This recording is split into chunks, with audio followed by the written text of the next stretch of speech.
माजी खासदार नवनीत राणांना पुन्हा धमकी देण्यात आली. अज्ञात व्यक्तीकडून जीवे मारण्याची धमकी देण्यात आली. अज्ञात व्यक्तीविरोधात राजापेठ पोलिसात गुन्हा दाखल केलाय.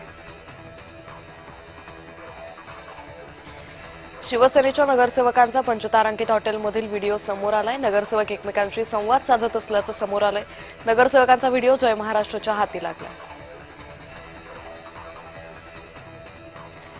छत्रपती संभाजीनगरमध्ये दोन्ही राष्ट्रवादी एकत्र येण्याची चर्चा आहे. संभाजीनगरमध्ये दोन्ही राष्ट्रवादी एकत्र येणार नाही असं वक्तव्य अंबादास दानवे यांनी केलं.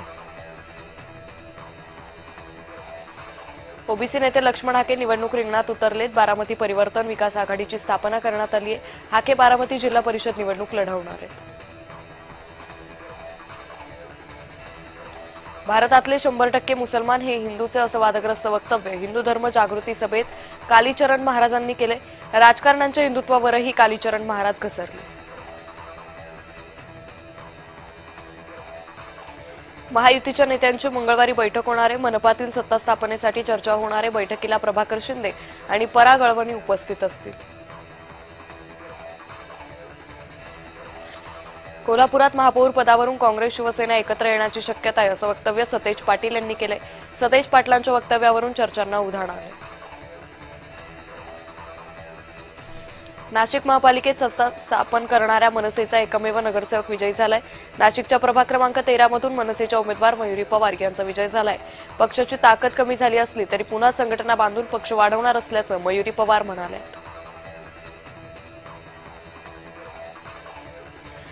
रायगडच्या निजामपूर मतदारसंघातून उमेदवारी अर्ज दाखल करताना शिवसेनेच्या उमेदवारानं जोरदार शक्तीप्रदर्शन केले. निजामपूर ते माणगाव दरम्यान रॅली काढण्यात आली असून रॅलीमध्ये मोठ्या प्रमाणात कार्यकर्ते उपस्थित होते. जिल्हा परिषद निवडणुकीच्या तोंडावर राष्ट्रवादीला मोठा धक्का बसलाय. राष्ट्रवादीचे कार्यकर्ते रमेश मोरे यांनी शिवसेनेत प्रवेश केलाय. मंत्री भरत गोगावले यांच्या उपस्थितीत शिवसेनेत प्रवेश केलाय. मुंबईत महायुतीचाच महापौर होणार. जिथे युतीत लढलो तिथेच महायुतीचाच महापौर होणार असं उपमुख्यमंत्री एकनाथ शिंदेंनी स्पष्ट केलंय.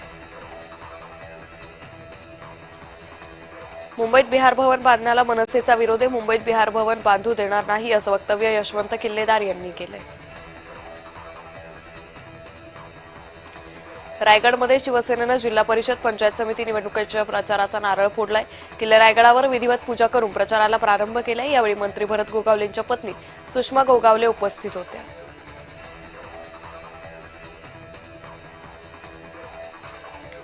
सिंधुदुर्गात परिषद पंचायत निवडणुकीत भाजप शिवसेना एकत्र असून महायुती जाहीर होताच नाराजीनाट्य सुरू झालंय. भाजप सेनेच्या पदाधिकाऱ्यांनी राजीनामे दिलेत. जुन्नर तालुक्यात दोन्ही राष्ट्रवादींसह ठाकरे गटाची आघाडी. या परिषद आणि पंचायत निवडणुकीत पवार आणि ठाकरे एकत्र आलेत. दोन्ही राष्ट्रवादी घड्याळ आणि ठाकरे मशाल चिन्हावर निवडणूक लढणार आहेत.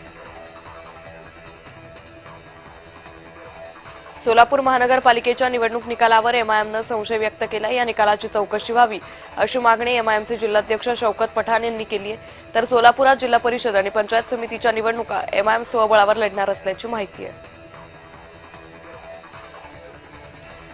नाशिकमध्ये शिवसेना आणि राष्ट्रवादी आमच्यासोबत सत्तेत आले तर आनंदच आहे असं वक्तव्य भाजपच्या सुनील केदार यांनी केलंय.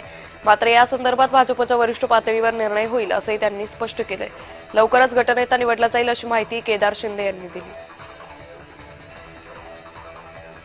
प्रशांत जगतापांनी हर्षवर्धन सपकाळांची भेट घेतली आहे. पुणे महापालिकेत नगरसेवक म्हणून निवडून आल्यानंतर हर्षवर्धन सपकाळ यांनी प्रशांत जगताप यांचं अभिनंदन केलं. प्रशांत जगताप यांनी कोंढवा मानवडी परिसरात एकूण 5 नगरसेवक निवडून आणले. संभाजीनगरमधील ठाकरे पक्षाच्या विजयी उमेदवारांचा अंबादास दानवेंनी सत्कार केला. नगरसेवक रशीद मामू यांच्यासह सर्व नगरसेवकांचा सत्कार केला. यावेळी दानवेंनी नगरसेवकांसोबत संवादही साधला. भांडूपमधून अपक्ष निवडून लढलेल्या मनसेच्या माजी नगरसेविका अनिशा माझगावकर यांनी संदीप देशपांडेंची भेट घेतली. अनिशा माझगावकर यांना इच्छुक असलेली जागा ठाकरे गटाला मिळाली होती. त्यामुळे अनिशा माझगावकर यांनी बंडखोरी करत अपक्ष निवडणूक लढवली. शिवसेना पक्ष आणि चिन्हाबाबत बुधवारी अंतिम सुनावणी होईल. सरन्यायाधीश सूर्यकांत यांच्या नेतृत्वाखालील खंडपीठ सलग 2 दिवस या प्रकरणाचा युक्तिवाद ऐकून घेणार आहे. राज्यातील 29 महानगरपालिकांमध्ये महापौर पदाचे आरक्षण सोडत 22 जानेवारीला सकाळी 11 वाजता काढली जाईल. सोडत प्रक्रिया मंत्रालयातील सभागृहात होणार आहे. नगरविकास मंत्र्यांच्या अध्यक्षतेखाली ही प्रक्रिया पार पडेल. अमरावती महापालिकेत नवनीत राणांमुळे भाजपचे अनेक उमेदवार पराभूत झाले. त्यामुळे राणांचं निलंबन करा अशा मागणीचं पत्र फडणवीसांना पाठवण्यात आलं होतं. मात्र आता पराभूत उमेदवारांनी घुमजाव केलाय. आम्ही पत्रावर सही केली नसल्याचा दावा त्यांनी केलाय. पुण्यात ईव्हीएम विरोधात शिवसेनेनं आंदोलन केलं. अनेक प्रभागात कमी मतदान झाल्यानं ईव्हीएम विरोधात आंदोलन केलं. यावेळी पदाधिकाऱ्यांनी मशीनची होळी करत काही ईव्हीएम मशीन हातोड्यानं फोडल्या.